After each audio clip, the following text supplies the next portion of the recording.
Oh my God, pimple. अभी जाके मैं डर्मेटोलॉजिस्ट से अपना अपॉइंटमेंट लिखवा लेती हूँ।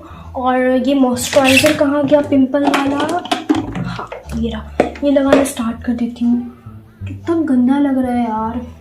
और एक काम करती हूँ, फ्लिपकार्ट से पिंपल पैचेस भी ऑर्डर कर लेती हूँ। मम्मी देखिए तो पिंपल भ गेलै हमरा फेस पर। एक काम करै छियै, मॉइस्चराइजर मंगा लै छियै, तो पिंपल पैचेस मंगा लै छियै फ्लिपकार्ट पर से। की पिंपल पैचेस ई सब मंगबै के कोनो जरूरत नहीं है। अखने हम सरसों के तेल गरम गरम करू करू निकाल लिया, जाकर लगा लिया, 2 दिन में यहाँ के पिंपल सबटा गायब हो गया।